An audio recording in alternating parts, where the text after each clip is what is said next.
If science, by definition, allows for more than one opinion, otherwise you merely have the will of one man, which is the basis of cult. If it's not in frame, it doesn't exist. I'm as mad as hell, and I'm not gonna take this anymore! I'm funny how? I mean funny like I'm a clown, I amuse you? Where you been? Drunk. Wendy, darling, light of my life. What's your one purpose in life? To explode, of course. I like death with sex. How about you, Casey? You like sex with death? Yeah, so fuck up and die. I think I really do. See, I don't see flavors. Okay. This is the Cult of Flavors podcast. That's yeah. Jordan, the flavor hound over there. Right. Well, I respect all flavors equally. Foot Parmesan. I'm Levi the foot fetishist. Yeah. I know. And today we're talking about what our favorite flavors are. I made for dinner tonight. I made a really delicious like ravioli with like a burnt butter sauce with like nuts and baby. spinach. And no one ate it. No one ate it. Yeah. I ate it. I ate the shit out of it. It was. Oh, I would right there, dude. Don't worry. When I come back, I'll come eat your leftovers. I'll just kids. I'll bring a Ziploc bag. My kids went. I was so fed up. My kids went, "Ew!" I made them a peanut butter and jelly sandwich instead. And then my wife was like, "Oh, I'm sorry. Don't be offended." And then she ate leftover Panda Express.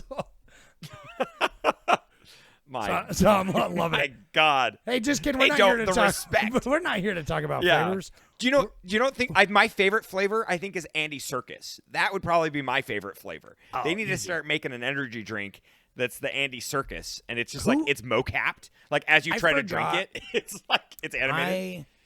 Okay, tell me now. I forgot because I saw his name in the credits, but then I completely forgot while watching it. Who do you play? Was he wasn't the villain, right?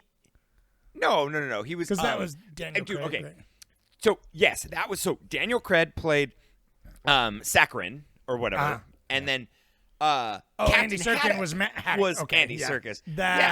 He played Haddock, and it works really well. I think I got some interesting casting things and a little history for you. But I'll tell you after the synopsis. Why don't you? Or do you want me to do the synopsis today, or what do you got? What do you got? I guess I'm the synopsis guy. I guess is my role. I know it's kind of fall into that where you do it. You don't like when I do the synopsis because I get a little too flowery with it, and I get caught up. Well, I talk about the dog for like 14 minutes in this one because that dog does everything. The best. So. Snowy's the best ever. I know Snowy's the whole plot. All right, we're gonna skim it because the Adventures of Tintin, right? So it's what is it? The Adventures of Tintin : the European unicorn that goes down the ship or something. The Adventures of the Crab Claws or something. What is this? Why is it 14 different titles? I'm trying to remember how this movie starts. Oh my god! He's just he's at like a city walk. Oh yeah. He's getting his face painted. Yeah, no, he's hanging out. He's going to like the swap meet or whatever, and he sees this boat. Right. Yeah. Very randomly, and he's like, "Oh, I want to buy this boat," and this model boat, and he buys it for a steal, and then immediately. Guys come up afterwards and like, oh, I want to buy that boat for almost name your price. Almost too conveniently they show up. It's like that SpongeBob episode with the hat where they're just like, I'll give you $1 million for that hat. Yeah, it is 100%. Yeah. And so he's like, no, it's not for sale. This is cool. And then you think Tintin's a child, but he's not. He's a grown man and he's a reporter that is just boyishly good looking with his dog Snowy, who's a hyper intelligent cartoon dog. That you get in, cartoon movies that goes like, oh, geez, and makes expressions like, not a real dog. But then he like wields a machine gun at the end of it. So it's like, I don't know, the dog could do a lot of things. Oh yeah. The dog is, subhuman. So he meets this guy, Saccharin, that's like a count looking fucker. And he's like, I want that thing. Don't worry about it. And, he's like, nope, it's not gonna happen. And someone steals it from his house. And wait, no, okay, sorry. He breaks it. It gets broken. God, you want me to do it? Did you watch this movie? Yeah, I watched it over the course of like 5 days. Okay. I watched it like 20 minutes at a time. And so like the ship gets broke and like something comes out of the mast and only Snowy sees it and it goes behind the thing. and he's like, oh gosh darn it, and then he gets he leaves and comes back, and it's like it got stolen, and so he goes to Sakharin's mansion and is like, oh, this isn't the same ship because my ship got broken. He's like, obviously not, you fucking idiot. And he goes back to find his place completely trashed again because they're looking for the piece in the mast, and then some random dude shows up and he's like, oh, that was tried to buy it earlier, one of the other guys, and he's like, oh, you have to get out, run for your life, and then he gets fucking machine gunned down in the streets, and Tintin's like, my God, and there's all this. So I'm not gonna go into every little single beat of the story. You're getting into the cracks, dude. I know. I'm not gonna get into every beat, but it's very broad strokes. It's very Indiana Jones. There's very Nathan Drake. There's like, you know, the guy like gives a clue, and it gives him a clue to his ship.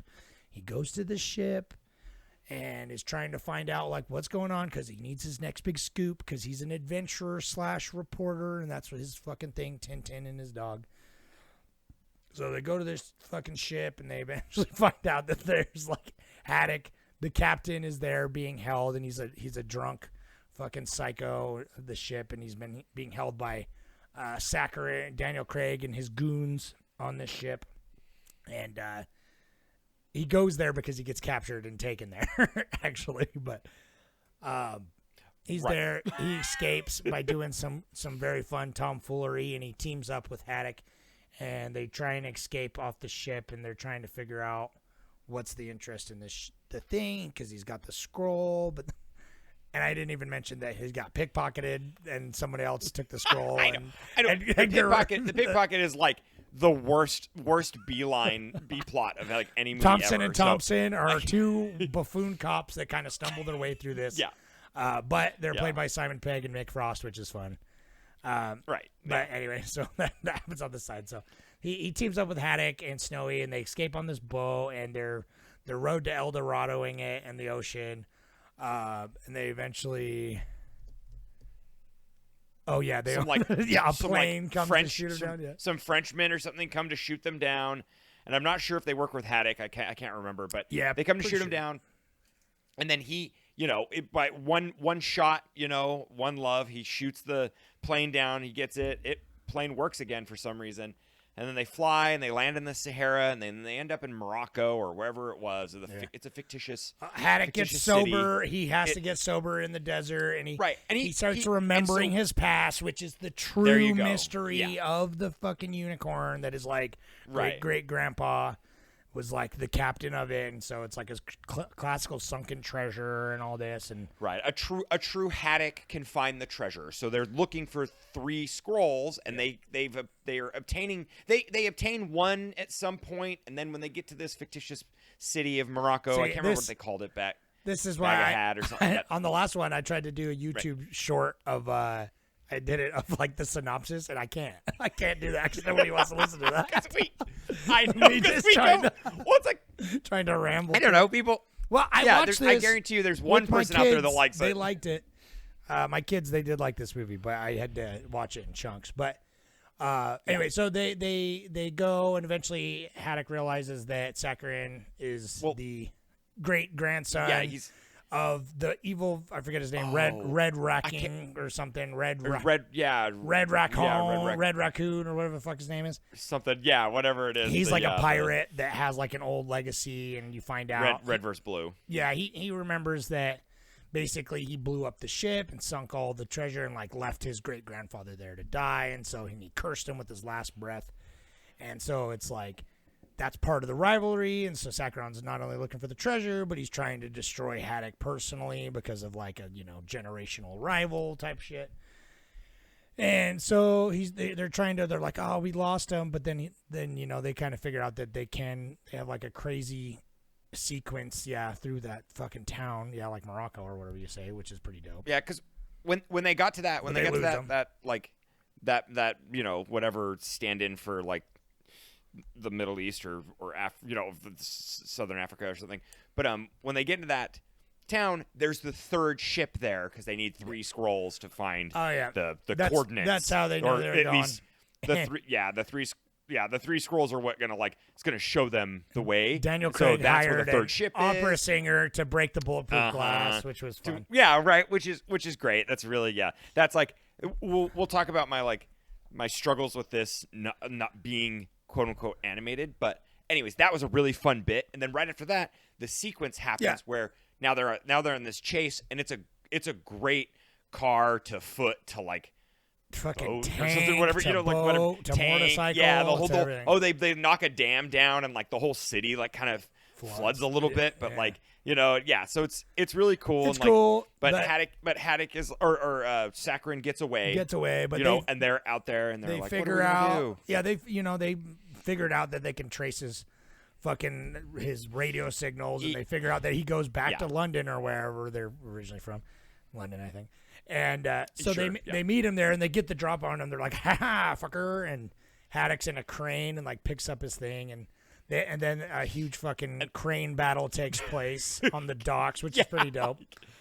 Right, I called it a mech battle. Like, it can't even explain it. Like, they're literally in these like robots that are like fighting each other on the dock. It's like, it's cool. You gotta see it to believe it. Yeah, well, they eventually capture the bad guy and all his henchmen, and they're, you know, it's Thompson and Thompson. You know, they come in also and kind of actually have a little bit of relevance for helping catch them, and that's sort of the climax. But then there's still more, and you kind of find out that the mansion that Saccharin was living in was actually the Haddock family mansion, and so Haddock gets that back, and they find, you know, a globe that's got actually some of the treasure saved, and then like another cipher for the rest of the ship, and it ends with like, "Are you ready for more adventure, Captain?" And he's like, "Aye," and he puts the hat on. It's actually a good moment when he kind of ignores the treasure and goes for the hat. You know, good self-realization. Like, Haddock's got good character. Like, for what it is, decent character development. He's the best by a mile. Haddock is clearly the GOAT of this. He's the lead. Movie. I mean, Tintin just kind of he just is like, I'm fucking Tintin. Tintin really is he's kind of like the everyman in it. He's just supposed to be like there. The sidekick. To like, yeah, really. But he's the lead, I guess, because he stumbles on it. But and that's the gist. It ends with the very open where it's like, oh, we never really found the wreck, but like there's more mystery to it, and we can find the wreck. And then it ends with, which you would think more for sure, but no. But that's how it ends. You know, very, very like set up for the next adventure. But it's I'm irked. I wish it was a completely different adventure and not like a continuation of the same adventure, because we never got that. So now I feel a little blue-balled. I can tell you a little fact that's pretty fun. I watched like the. Thanks for suffering through that with us. Yeah, by the way. right. I mean, Thank you. That's like it's one of those movies again where like the broad strokes is like it's kind of rushed to get them to each plot point. Yeah.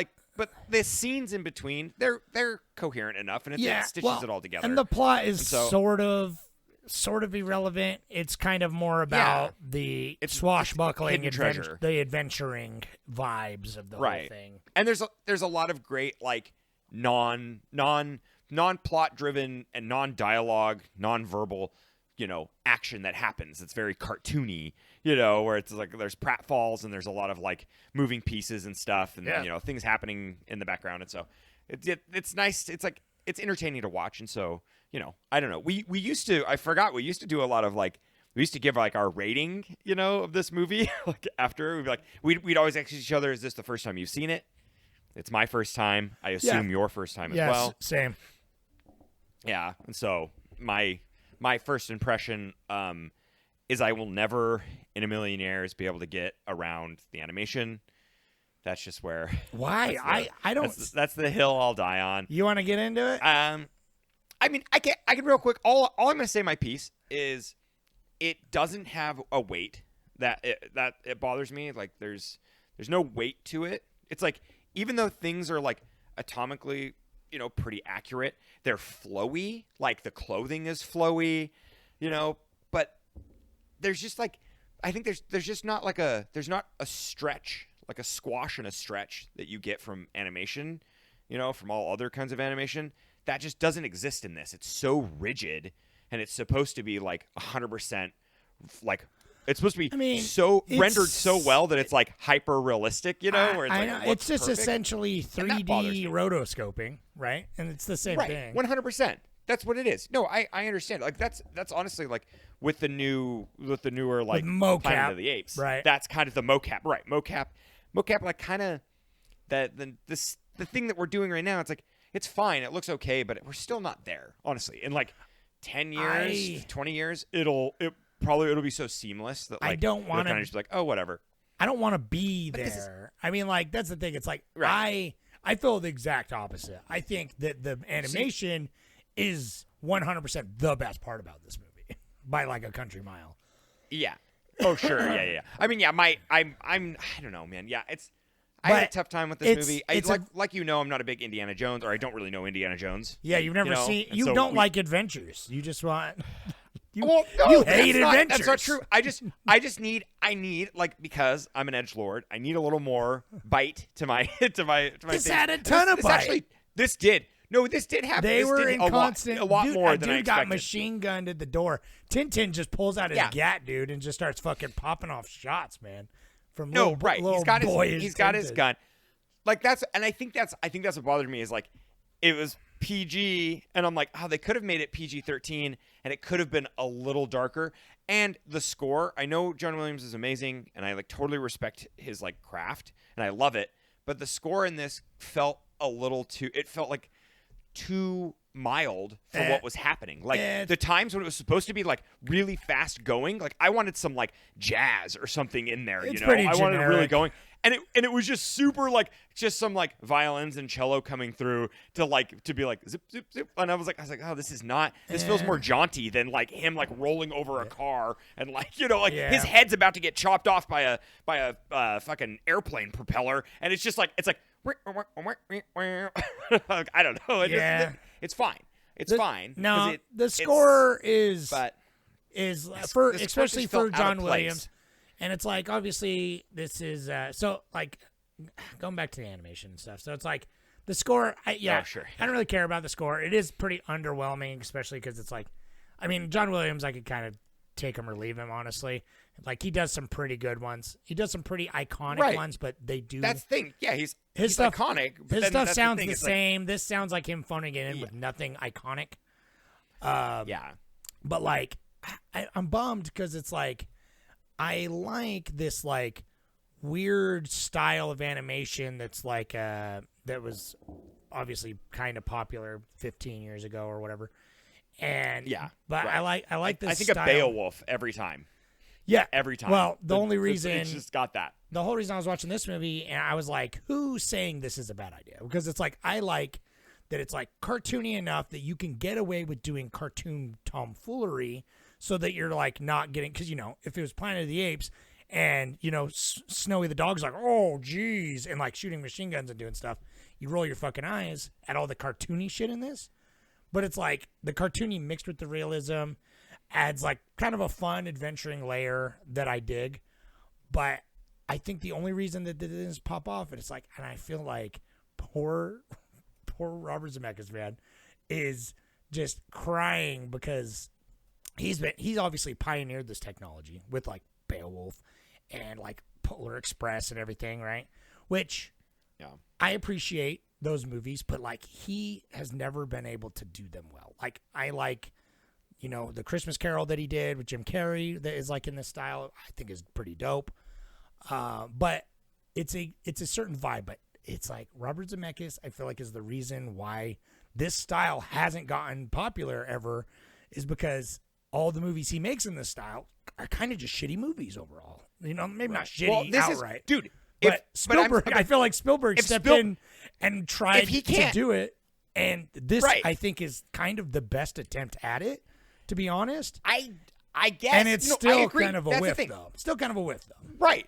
That's okay. Thank you. Because I think that's all I was really trying to express is that, personally, it's not for me. Like, this isn't like, if this was stop motion, clearly, I would be like, yeah, that would have been. He doesn't have the guts to do it. Spielberg's a wuss, dude. He can't. He could never do something in stop mo. This was the first. No, that was. Oh my god, that's so egregious. This is the first animated movie he's ever made, and I'm like, this is hardly animated. Like, I don't know. Anyways, that's my. Dude, I mean, come at me. It's that animated. feels like a slap in the face to the animators, bro. Because like. No. Weta, dude, Weta's amazing. Don't get me wrong. No, well, dude, and you know, okay, I can. Oh my God, there's so much I could get into right now, and it's You're crazy. just a hater So, of Spielberg. No, you got a I'm- Spielberg vendetta, bro. No, I do think Spielberg's overrated, but He is we've overrated. had this I'll conversation. give We've you had that. this conversation a million I times don't on love, this podcast. I hate that you make me have to defend him because I don't No, love Spielberg. no. But no, there are films by Spielberg that are amazing. This is beside the point. This doesn't matter. This is bottom half. But what though, really, this movie. but what's crazy though is I 100% respect Weta, love them. Golem's amazing. Andy Serkis, he's amazing. These people like they are like the masters of their craft. I have no problem with that.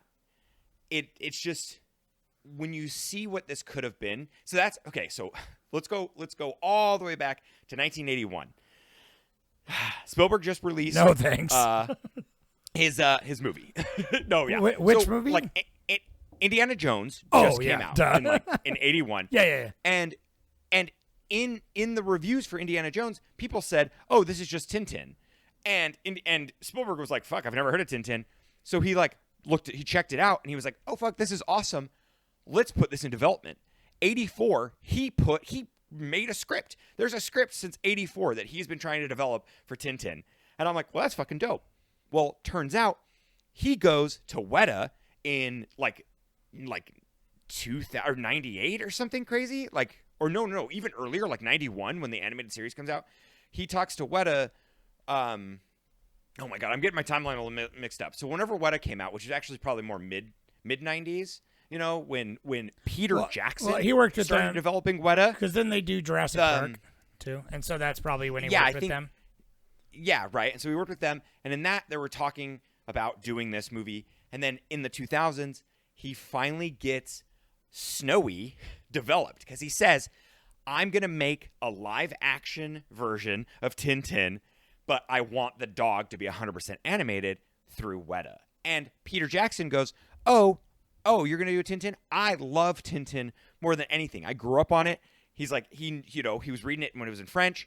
He fucking loves Tintin. And so he's like, "Here, I'll send you like a little sample," and he plays Captain Haddock in it, dude. So Peter Jackson was like, he was actually going to be, or like Spielberg was joking with him, but was like, "Hey, do you want to be our live action Captain Haddock? You fucking did a great job," And he was laughing. He's like, "No, but he's like, I want to help you with this movie." So Peter Jackson directed this movie with Steven Spielberg. Well, I saw he was one of the producers. He was there, and Edgar Wright worked on it too, which I was like, dude, thought was pretty Edgar cool. Wright wrote this. Yeah, Edgar which is Wright wild. wrote this. And Peter Jackson was on set.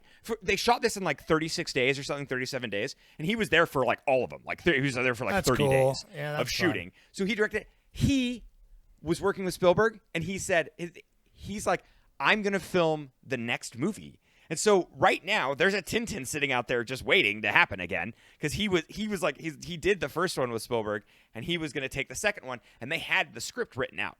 They already had it ready to go. Well, there's and enough. I don't know why it hasn't happened yet. There's enough But it's crazy how legs. the people that are working on this is wild. But anyways, what I'm really getting at is what it could have been. Watching, I'll post on the Reddit some YouTube test screen footage of the dog with the live action actors. It looks so much better, in my opinion. And I think with Indiana Jones, Spielberg could get away with doing this live action because this movie is so close to live action that there's barely any cartoony stuff you need in this. No, you can do all of the effects. What though? I Did really we am watch trying the whole movie? time. Dude, But they the whole time I was watching it, I could was trying to not see what do so much of it. So much of it is very. I was literally watching it specifically, being like, "Oh, I'm glad they chose to make this animated because they could not have done it in live action." I literally was thinking that. I don't know, man. Dude, I mean, after watching the test footage, it looks of- so much better, in my Well, opinion. I'll have to but- check that out because I mean, Yeah. I'm intrigued because I mean, again, here's the thing. I don't like care that much about Tintin or like anything. I just like a good swashbuckling adventure. Like it's fine. And it's like I do think this was like too cartoony in its tone sometimes. Like it felt like tonally weird, but that's a different conversation slightly. But like, for example, there are many times like the transitions they probably could have made work, but like it was just the unreality of the animation from like it's a couple steps removed from our own reality, and I really like it because it is a naturalistic. Like the cloth simulation is really good, and the fluid simulations are really good, but it's like just removed enough that it removes my like suspension of disbelief down a couple notches. That not only can I really buy the more goofy slapsticky scenes, but also like the fucking crazy. So like that awesome chase scene that happens, like we were talking about, that's all one shot. That with like all the city flooding and the fucking explosions and totally fucking the motorcycle comes in half. Because that's the thing. If this movie wasn't all in CG, a good chunk of it would have to been, because they would not have just filmed that outright. It would have cost hundreds of millions of dollars to film that. And so it would have just been CG. And it's like, and then I feel like that just wouldn't have worked. And so I feel like just committing, I really respect the idea of just being like committing to the style. And then that way you could just lean into it for everything. And so when something is over the top CG action sequence, especially that chase scene and the really fucking other dope pirate sequence, like in the flashback when he's explaining the pirate sequence. That's when they're on the sand and it becomes sails, an ocean and he's talking about it. It's fucking, that's dope. The sails get intertwined in the pirate ship, but I'm like, that could never happen realistically. Live action. I feel like that they could. It would have been CG either way, but it would have been more jarring at the time to have like so many scenes in CG in 2010. It's like it would have looked like this, but then with live action cut in, it would have been way more jarring. So it's just like, I don't know. I know it's personal taste that I like the look of this. Yeah. And I wish more movies kind of did it. Because I feel like you could, like I said, to me it feels like 3D rotoscoping, where it's like not quite, Planet of the Apes style realism or fucking, Jon Favreau goddamn fucking Lion King style of quote unquote animated. Like this still is firmly feet in animation, but with like animation that wishes it was a live action when it grew up. Like, you know what I mean? It's like animation really trying to intimidate. Like, well, and you made a good point with the camera work, because that was Spielberg said that in the documentary. Like I feel like they just went loose, dude. They went fucking loose with it. And I appreciate that. He's like, oh, it's kind of weird. This is the first digital film he's ever made too, and so he was like, tracks. He's like, oh, you can, as I'm filming this, like, it's kind of weird. It's basically just like a video game cutscene where he's got like a tablet that's like a VR essentially. Yeah, so I've seen those setups. The scene, so weird. He's like moving it around to get the shot. Yeah, they build it in augmented reality, and it's right. Exactly 100%. And so it's just like really kind of fucking. I mean that is like, this is the thing where I'm like, you can't, like, I'm not reeling at technology. I'm not poo-pooing technology either. I'm 100%. You and I have both been 100% firm and down on digital. We love it. We like. I think anything if used properly is amazing. Yeah. We've always agreed that they're all tools. CG.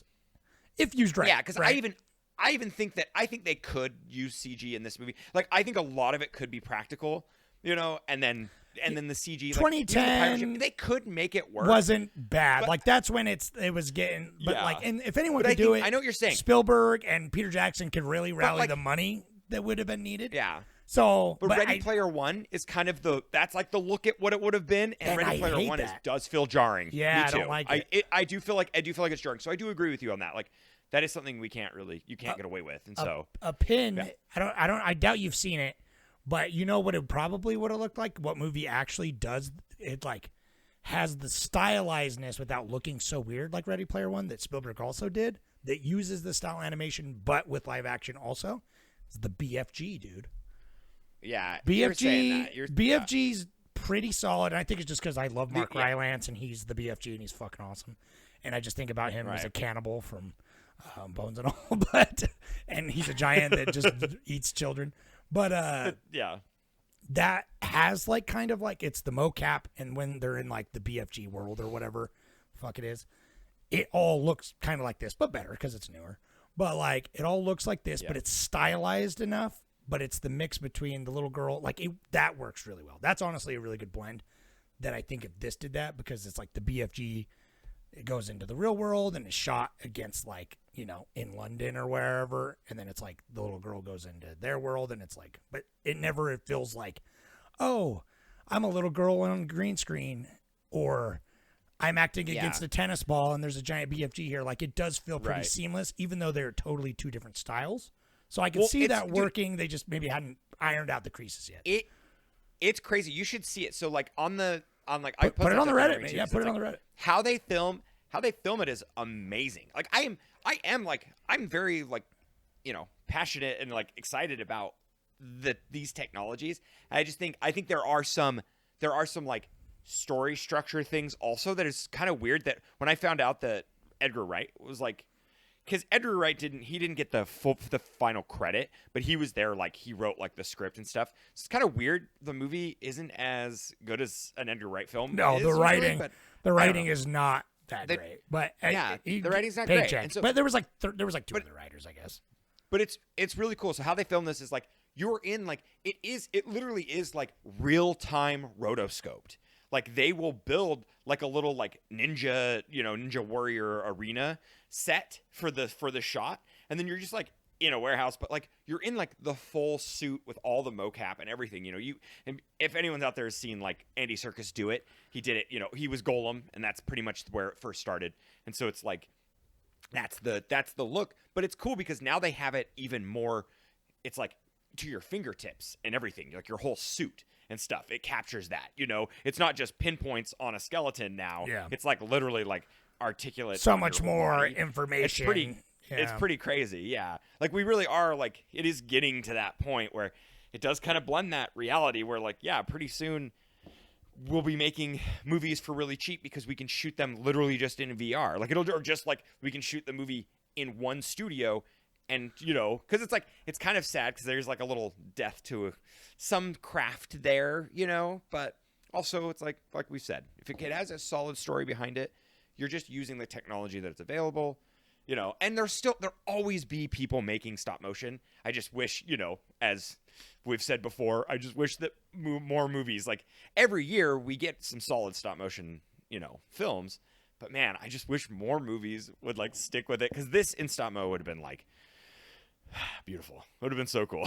But I mean, but I say that about every. But I know we're like literally any movie, but in the stop motion. Any movie. I really can't think of a movie. Yeah, I really can't think of a movie that wouldn't be good with stop motion. Like, just thinking like every movie is just like There Will Be Blood. It's just like fucking stop motion. Oh my god, it would be, dude. You could easily do it. When I say I'm an oil man, like anyway. Yeah.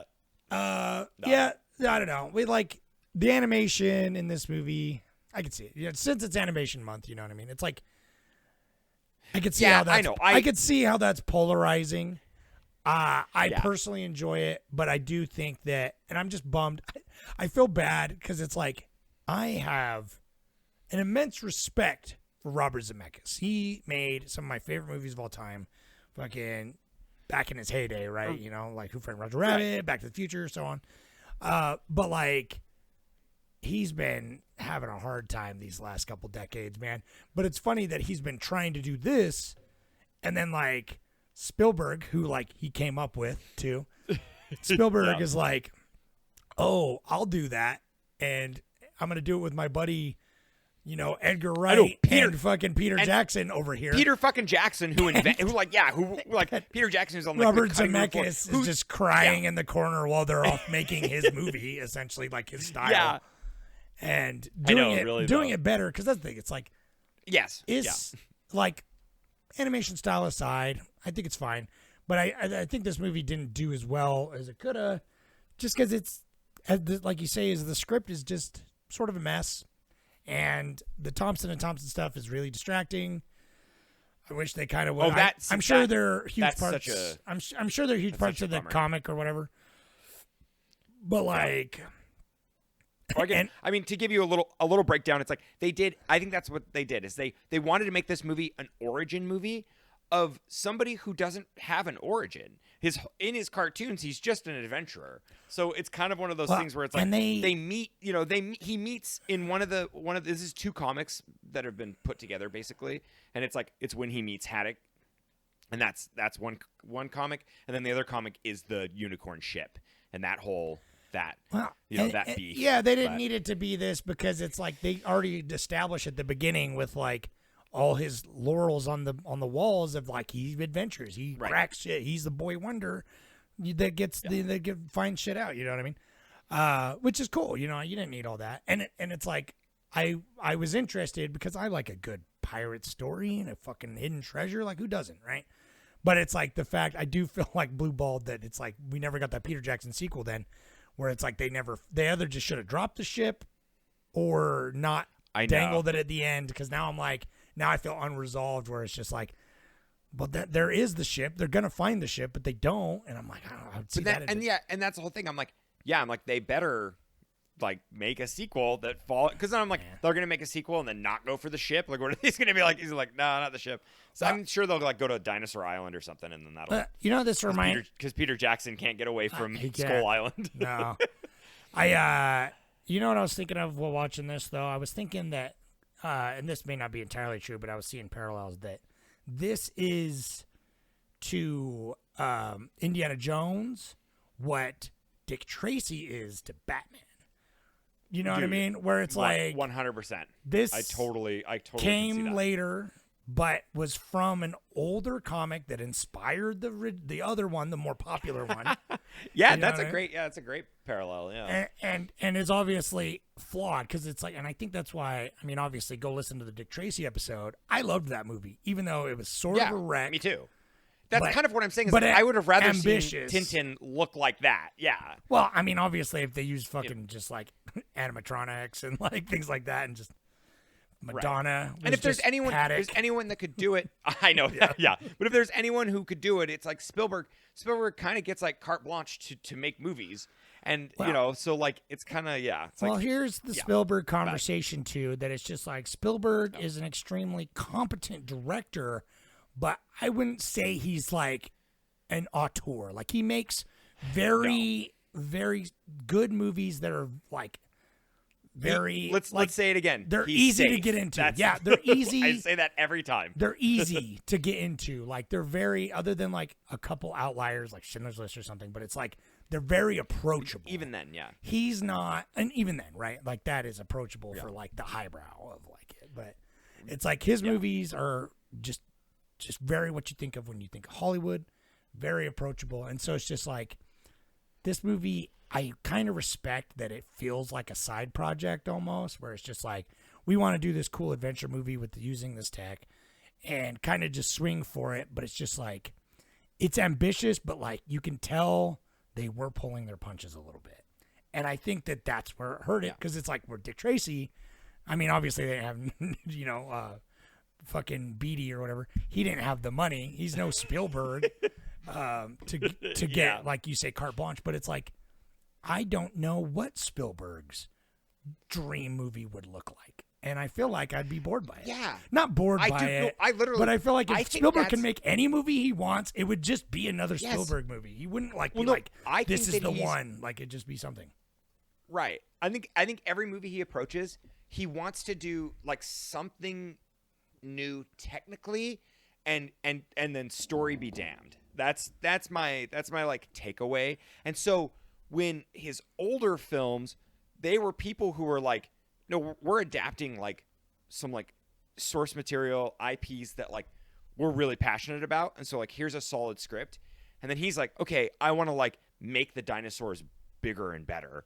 And so they're like, cool, well, like here's a great like storyline that we're getting through. I feel like it's a little disingenuous to some of his stuff, because it's like I just think Ready Player One's my one that's like the biggest one where I'm like, that is such a fucking stinkers. He's made some stinkers. That's a flopper, dude. I hate Ready Player One, but no, Ready Player One bothers me so. It's so bad. Like it's like it's so out of touch. But I honestly think that, I mean, like I said this back forever ago. Did we do Fabelmans?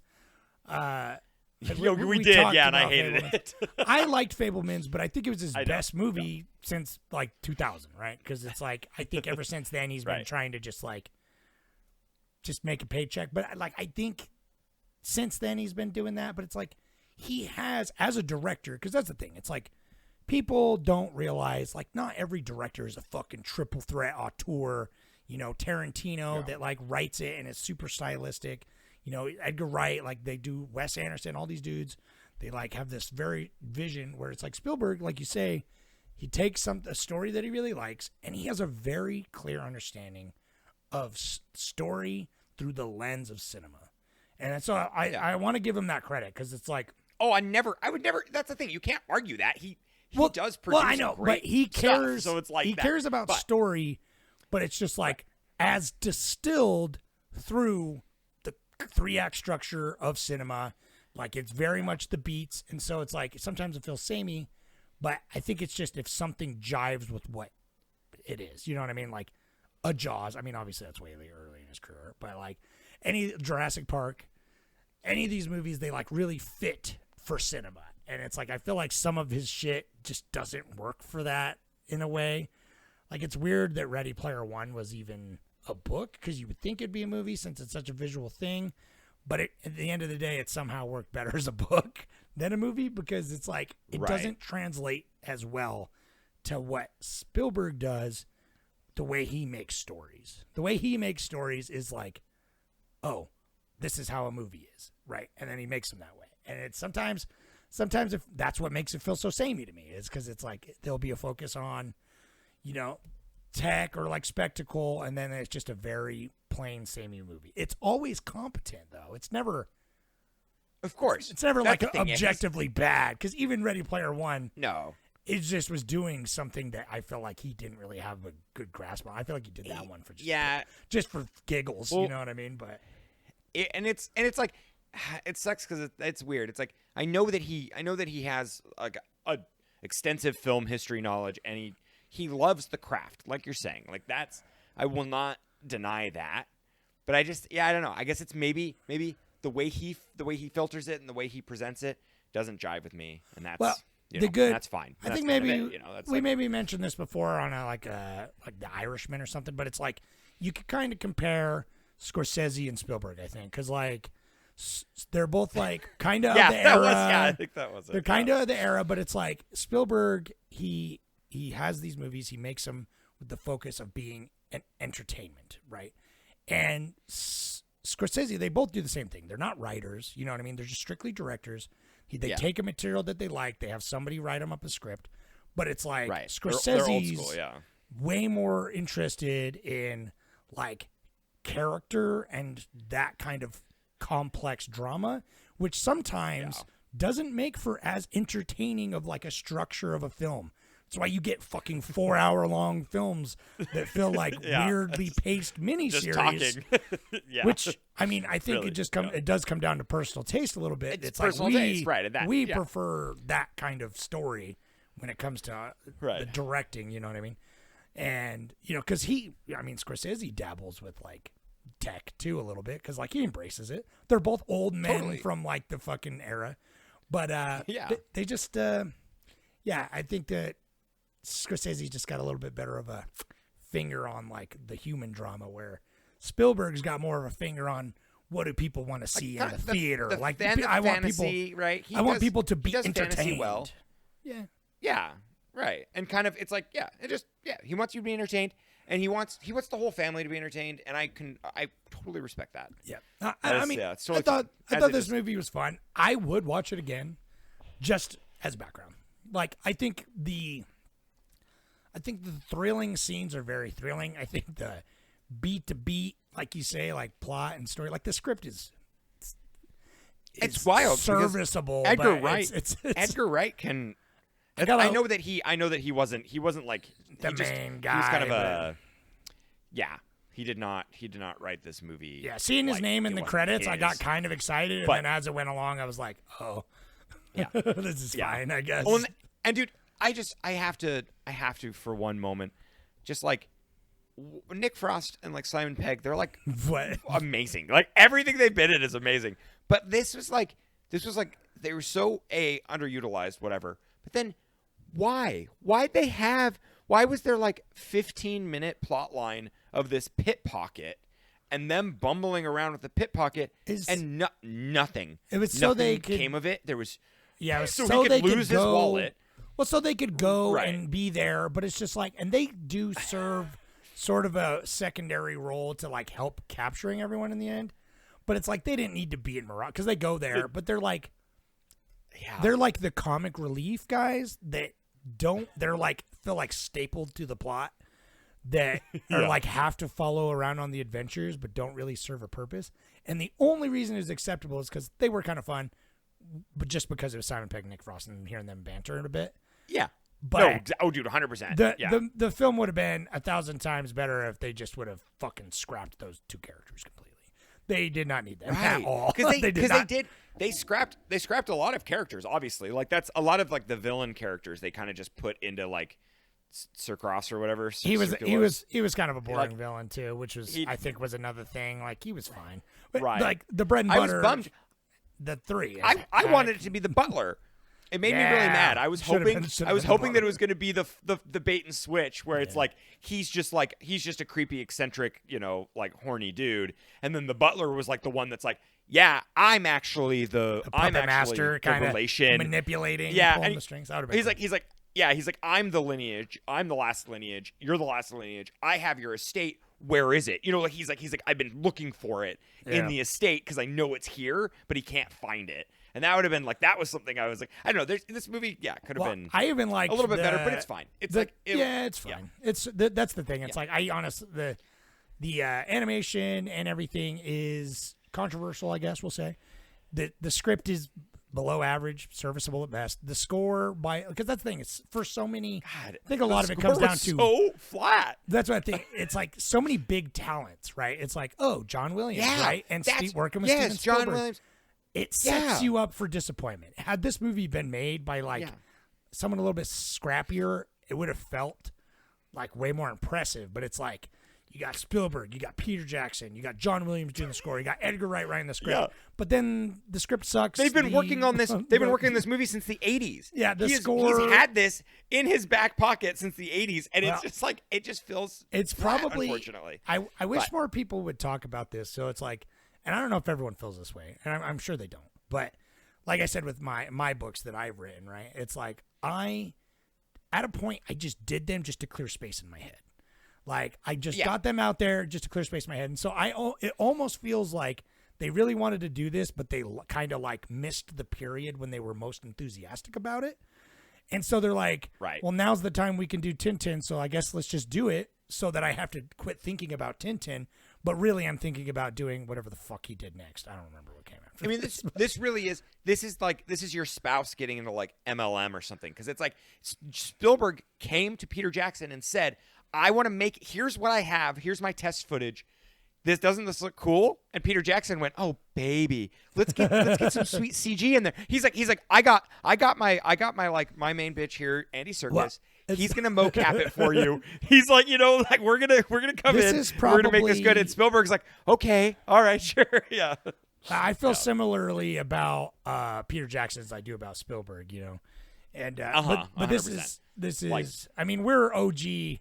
Peter Jackson, but OG no one fell farther from God's light than Peter Jackson, dude. No. That fucker could have made Lord of the Rings, and which was like epic, beautiful. That's true. And then it's like he could have made some like silly horrors, and he could have used his like, I don't know, man. I just feel like he like got so big that he's like I can only make epics. Well, and it's like, I feel like he made this, and then he had to make 3 Hobbit movies because he was involved in this.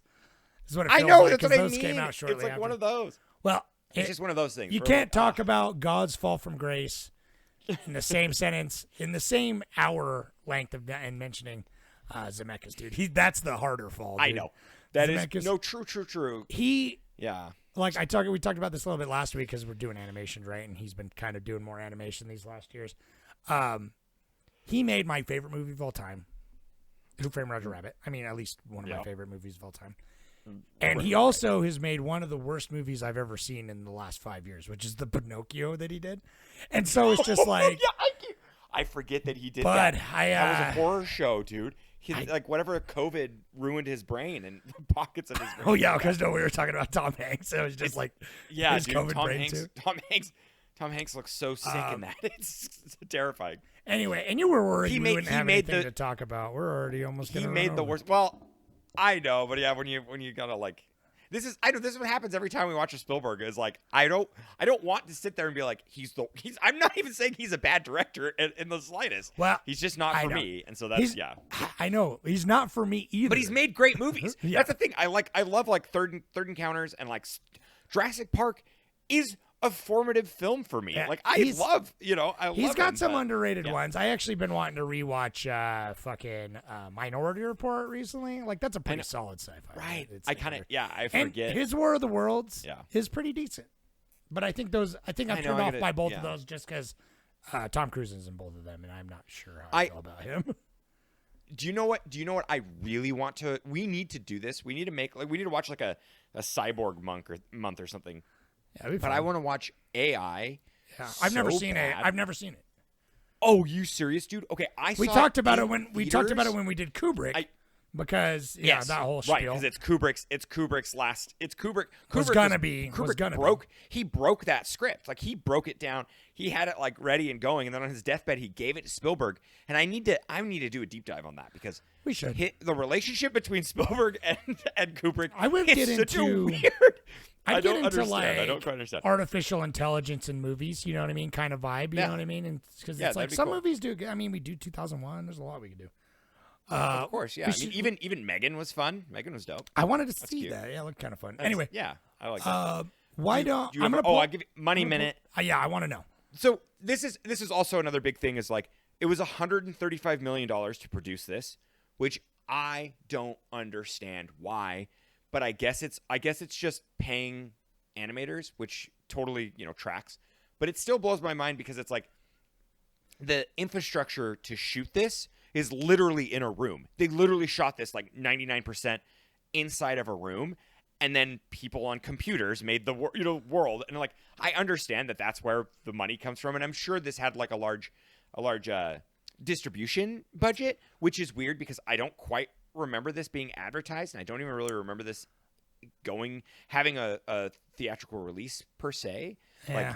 Like I do remember, I guess, but I feel like everyone was scared of like Polar Express and everything at the time. Everyone was weirded out by the uncanny valley that they were doing with motion capture at the time. With the mocap, yeah. Which right. I've always I agree, but I'm always a little intrigued by the uncanny valley. I'm not. It doesn't off-put me in the way. I think like this kind of mocap is not something I'm not clamoring for. And so, anyways, we've beaten that with dead horse. But anyways, bring it back for a film that I and you didn't really have on our radar and still kind of like doesn't get talked about. This is not a favorable film by Spielberg. No, I'm surprised it won.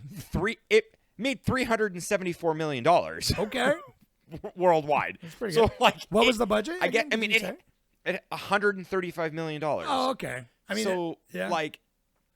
That's crazy though to me. They could have done a lot of live action with that. They could have done a lot of live action with that. They could have done a lot. I know. That's what dude. That's my argument. Is that like they really could have made this live action, and the tests were sick, dude. And do you know what's crazy? I would have loved to seen this. It was going to be Tom Hanks and Leonardo DiCaprio in the live action in the mid '90s. Yeah, that was Spielberg's like first. That was like one of his. Yeah, that was one of his like structured, ideas that he had, like one of his pitches, and I'm like, okay, that would have been pretty cool. I would rather I'd watch that. I mean, Catch Me If You Can is fine. Go listen to that episode. I know, right? Yeah, but I would rather watch. I'd watch a Tintin, '90s Tintin with that instead. That'd be good with those guys. Yeah, that'd be sick. That's fun. Yeah, that's all. I'm glad it at least made that back. I mean, okay, no, I do remember when this movie came out, but I remember it not being like very popular. But yeah, no one talks about it now, really, and so no, it went up against Rango and Lost, which is fine because I wanted to see this. But we're gonna watch. I need Rango to clarify in something. November. Yeah. Oh hell yeah, dude, that's such a good Western. I love Rango. So I have to. Yeah, me too. I have to get this out of the way real quick because it's been like pressing on my mind. This is my argument for this being animation is that it wasn't allowed to be in the animated category in the Oscars because of the technology that was used in the mocap. And so it's kind of like it's a weird. They don't quite know where to put it. That's the uncanny valley about it. They didn't know where to put it. The academies back then because they're scared. Back then, They're chicken right. shits. But it is the argument to where it's like, what is live action? They call the new Lion King live action, and 100% of it is animated like this. So it's like weird. I hate that. That's semantics. You know, that's a semantic. That's a weird thing to me. But anyways, it's like that was kind of my gonna be my slam dunk argument where this is an animation, but maybe at the time I'm being cheeky. No, I know. Maybe at the time though, people were thought it looked more realistic than it does, because I mean, the facial animations are really good, and the cloth and particle simulations are fucking great. Oh, there's times where the environmental looks real. I was like, oh, there's no way they shot this in real life, but it looks great. It looks just as good in a lot of aspects because it looks stylized. That's what was smart. They didn't go for straight realism because then it would have looked way more dated. But since it was just stylized enough, this could have been made, last year. But it's like, it's yeah. Don't even. Yeah. we go listen to this podcast. We just beat this. We just talked about this movie. Yeah. Anyway, I got a couple Reddits. So another opponent says, I haven't seen it in a while, but I'll just say it's better than Indiana Jones movie. It's a better Indiana Jones movie than the last two Indy movies. I haven't seen the last two, but you haven't seen any of them, so. I know, but from the Discord, I've heard that the two. I mean, I don't know. He survives a nuclear blast in a refrigerator. I know that's not even the newest one. South Park makes fun of it. Yeah, that's not even the newest one, which apparently is way worse. Yeah. The game is pretty cool though, but that's the thing. It's like I'm not here for it. Like I don't give a fuck about Indy. He's fine. He's an archaeologist. Whatever. Right. I just like globe-trotting, swashbuckling, Nazi-punching adventures. That's the only thing this movie replaced Nazis with pirates. And I'm there. I mean, I'm there for that. And yeah, man, I don't know. Like, I mean, I wish there was like a cryptid or some sort of like Cthulhu monster. Of course, I need that. That's kind of the unicorn. Yeah, it should have been some like fucking Davy Jones Walker type shit. I really was hoping, because it was animated, I was hoping that there would be like a twinge of mythology, like something where it's like, because it's like he says a curse, but the curse is just like, oh, you left him there, and he's like shook his fist. You're an alcoholic now. You know what I mean? Like, yeah. You're an alcoholic, which the curse of your alcoholic genes. Yeah, really though. Yeah, hereditary is the curse in this. Which is I agree with that. Yeah. That it's like they did use it. That bummed me out. In like the way the camera and the sets and like cutting and the transitions. They utilized that to its fullest, but it's like, it's like if you're going to do animation, it's like you may as well pull out all the punches, which, like I said, this almost does, but they kind of pull it back a little bit, it feels like to me. Anyway, Clones of People 2 says, first watch, I know of Tintin, but I'm not hugely familiar with it. This was a fine and solid kid-friendly action adventure. It didn't blow me away, but I was entertained. I thought it was really well put together. The animation/motion capture style is a perfect medium for the story. It feels like a graphic novel and it maintains a realism in the more complex action scenes. I found parts of it moved a little fast and the ending felt a little rushed. Yeah. My father-in-law is a big fan of the comics, and he said that Spielberg is a clear fan and captured the spirit of the original. Overall, fun, pure action film that's friendly and safe. 7 out of 10. Friendly and safe, totally fine way. But that's what I'm saying. I would watch this. This is perfectly acceptable fluff that is pretty on the eyes. It 100%. I'm excited to get into the comics too, because the comics are sick, dude. Like, I said that about Dick Tracy too. I did for like a week after we watched Dick Tracy. Yeah, get back to the roots. Cool. And you can like, if you oh my gosh, for me and for everybody out there in podcast land, there is like 1990 to like 1992 or something. There's like 15 episodes, or what was it, 15 seasons? I don't know, something crazy. Anyways, there are animated that look just like the comic, and it's like them going on adventures, and it's for kids, and it's like a cartoon, and they made it in the early 90s. And so like I'm gonna go watch that to be like, okay, let's see what they do with this, like how adapted it is from like the source material, and see if it's like, what the source material is working with here. And I can watch it. It's animated. It looks just like the comic, and so like that'll be nice. Yeah, it's fun. That'll be cool. But yeah. All right. It's fun. I do think that if they should, because I've been saying this forever, and I've been saying it all month for Animation Month, I feel like you could tell really interesting stories if you wanted to. And I think this style and this tech should be used more to tell more interesting stories. And I feel like it's underutilized because we have not seen of like a perfect, like a version, like, I don't know, like Love, Death, and Robots does some pretty good stuff. Oh, like, dude. Yeah. And that's kind of all we're getting with this like hyper stylized mocap that's like kind of swings for the fences and is not necessarily feels like it has to have two bumbling idiots in order to have comic relief because it's a kid's movie. You know what I mean? It's like just tell, because that's the thing. Another thing like very Spielberg-esque is like Goonies style adventure. I know, but like I like that. But and I there's love not Goonies though. Yeah, that's what I'm saying. It's like you can do that without having to resort to dumb shit. So anyway, thank you everyone that commented. I'm going to be out of town this week, but I am going to still try and make sure everything goes up online as expected. But if there's any issues or anything, or you're like wondering where the post is, it's probably because I'm on the road. But fear not. Go vote on whatever animation movie we're going to watch next. Last animation movie of the month. I haven't quite decided where I'm going to land with that. Maybe we ought to do something really dark and gritty because that's who we are. You know what I mean? Just get. I know, right? Yeah. The nitty gritty of like, well, now I just want an adult animation only. But we'll see. So I'm telling you, dude. Yeah, we gotta watch that like Bone one or whatever. Yeah, Spine of Night. Spine of Night. Anyway, go vote on that. And then thank you if you're here watching. We appreciate you listening. You're great. Sorry, we probably yelled over each other a lot in that one. That happens sometimes. So thank you for. Well, we always do. Yeah. Patrons, the ones that are there, we like you. We're big fans of you. So we will see you next week. We love you. We'll see you next time. Bye. Bye now.